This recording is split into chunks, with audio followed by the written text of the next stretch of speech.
आसतु जानिबा कर्पूरर व्यवहार और उपकारिता विषय। साधारणतः आमे पूजा पाठ क्षेत्र में कर्पूरर व्यवहार करिथाउ, मात्र पूजा व्यतीत यहाकु अन्य केतक कार्य पई मध्य व्यवहार करे जाय। हेले बहुत कम लोक जानिथिबे प्राकृतिक गुण रे भरपूर कर्पूरर व्यवहार बहुत रहिछि।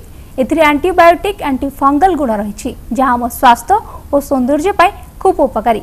साधारणतः कर्पूर दुई प्रकार, गोटे हेउछि प्राकृतिक कर्पूर जहाँ गछर मिलिथाय, ता सहित एही कर्पूर को मध्य आमे खाइ परिबा एवं अन्यटी हेउछि जहाँ रासायनिक प्रक्रिया द्वारा प्रस्तुत करा जाइथाय एवं बाजार रे मिलथाय।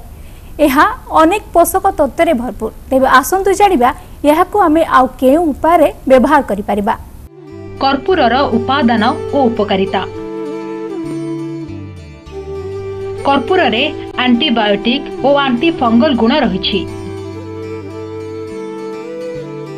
जहाँ आम स्वास्थ्य और सौंदर्य पाई खूब उपकारी। एहा मध्य अनेक पोषक तत्व रे भरपूर। अधिकांश समय रे रोषेई करिबा समय रे हाथ किंबा अन्य स्थान रे चेंक लगी जाय, फल रे शरीर रे पोड़ा चिन्ह रही जाए। किंतु जदि पोड़ीपार संगे संगे सही स्थान रे कर्पूर लगा जाए तेबे एहा जंत्रणारू मुक्ति देवा सह पोड़ा चिन्ह लिभेइबारे सहायक होइथाय। शरीरर कोनोसी अंश खंडिया होइथिले अथवा कुंडेई हेउथिले सही स्थान रे नड़िया तेल रे कर्पूर मिसाई लगाइले एथिरु उपशम मिलिथाय। अधिकांश महिलांक पाखरे रूपी समस्या देखा देइथाय, एथिपाई कर्पूर को व्यवहार करिबा लाभदायक होइथाय। एहाकू व्यवहार करिबा पाई आपण निज केश नड़िया तेल रे कर्पूर मिसाई केशरे लगाइले एहा केश झड़िबाकू रोकिबा सह रूपी समस्या दूर करिथाय एवं केश को मजबूत। दुई प्रकार देखा जाइथाय। गोटे प्रकार कर्पूर जोटा को आमे खाइबा बेले खाइबा पे व्यवहार करताउ। हमर जदी किछि पिठा पणा हैला किछि जिंस भोग राग जो ये हैला बेले सेतरे भी कर्पूर टिके पड़ी थाए। आ गोटे कर्पूर दु देखताउ जोटा कीटाणु मारिबा पई कि गंध कर्पूर आमे केते बेले कपड़ा रे लगे रखिताउ।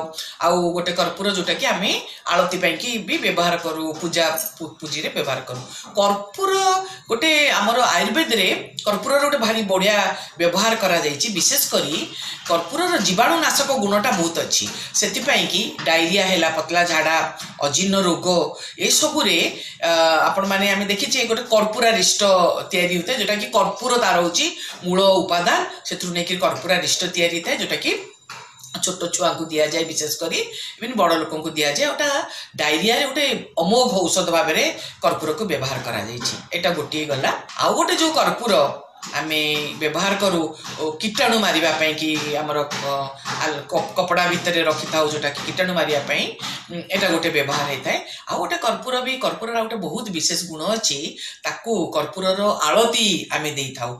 एटा प्रकृति रे कोन करि थाए ठाकुर को जो आमे आळती भाबरे व्यवहार करू ये गोटे सकारात्मक वातावरण तैयारी करिबारे ये बहुत सहायक होता आउ वायुमंडल रे जो जो सब माने किछि जीवाणु अछंती से मानको भी से मारिबारे ये वायुमंडल को शोधन करिबारे कर्पूरर गोटे बड़ माने सहायक होता। तेणु कर्पूरर आळती देइकिरी हमर वायुमंडल को आमे परिष्कार करिथाउ।